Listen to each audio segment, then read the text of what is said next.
All right, nitriles, our last derivative. Nitriles follow the form of having a C triple bond N. And let's take a look at a few ways to make them. One way we've seen before, we take an alkyl halide, react it with cyanide anion, following SN2 type mechanism, and we will end up with our nitrile. Notice, though, something special about this is that we have added one more carbon to the molecule by doing this. We add one more carbon. So just be aware of that. We're going to see that many synthesis examples have us add one carbon, and a great way to do that is using a nitrile. So taking an alkyl halide that is amenable to SN2 reactions, meaning that it's primary or secondary, no tertiary alkyl halides, right? Because we have the can't do the backside attack if it's too sterically blocked.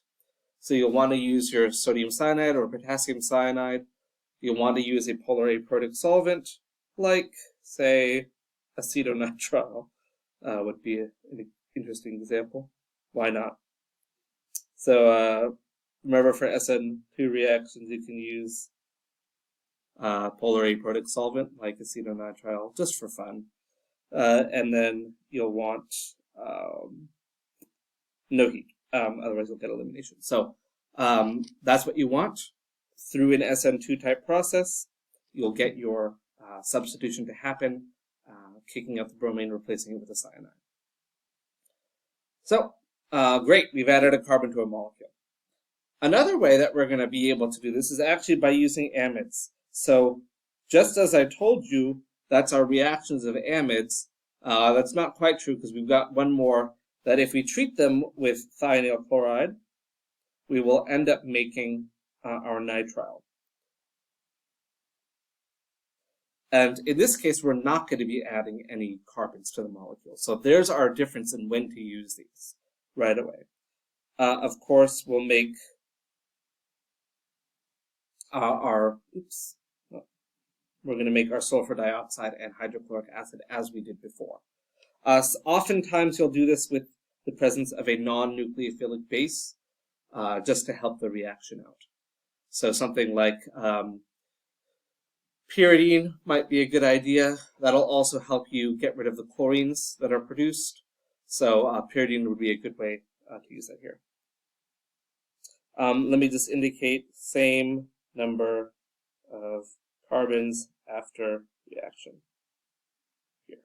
So using the thionyl chloride on an amide will get you to your nitrile without adding carbons. So as you can see, there's already synthetic utility in both of these reactions. If you want your molecule to have more carbons, adding a nitrile is a great way to go. If you want it to stay the same number of carbons, then you'll use the thionyl chloride. So, great. Let's take a look at this mechanism. It's somewhat similar to our turning an acid into an alkyl or acid chloride, but a little bit different. So, we have our substrate, the amide. We have our lovely electrophile, which is going to get attacked and open up into the sulfonyl bond. It's broken up. So, in doing this, we're going to make our lovely intermediate.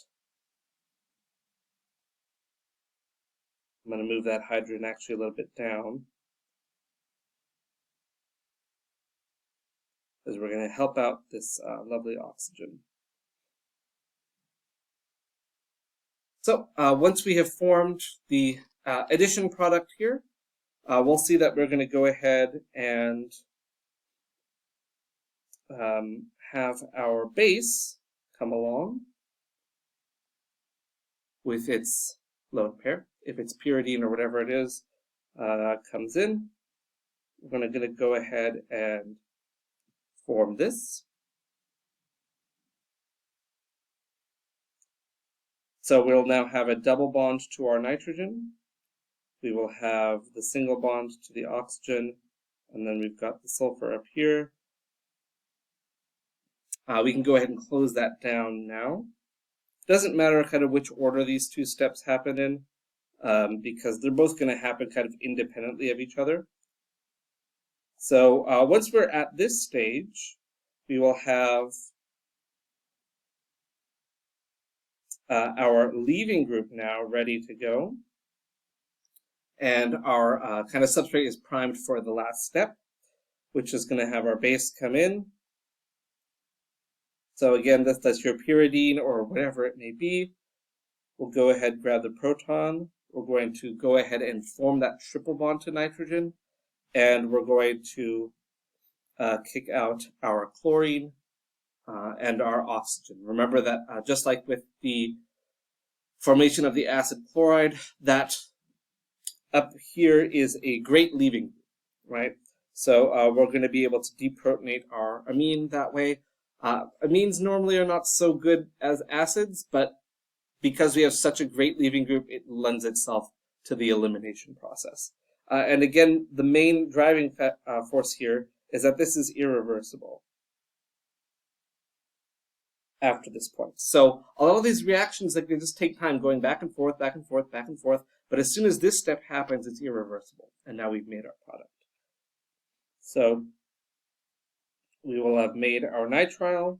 We have our sulfur dioxide, which I keep putting with the chlorines. Whoops. And we have our two chloride ions that are produced, which are presumably going to be abstracted by your pyridinium once it's there. Because again, we want something to get rid of those chlorines. Plus your base with its hydrogen. So if that's pyridine, as is very likely the case, you'll have the pyridinium and the chlorines there bound together ionically. But the main point is that we have made our nitrile.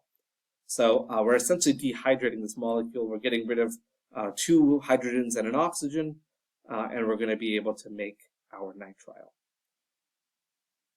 So in summary of this reaction, carbonyl attacks the sulfur. We're going to have some stabilization happening here. We're going to have a base come along, deprotonate our nitrogen, causing our oxygen to no longer be positively charged. We have our, at the same time this is happening, again, these two steps can happen in either order. The sulfur-oxygen bond closes back down, kicks out of chlorine. At that point, you have your leaving group ready. So your base comes in again, grabs one more proton, and we're going to kick out our oxygen, leaving us with the nitrile.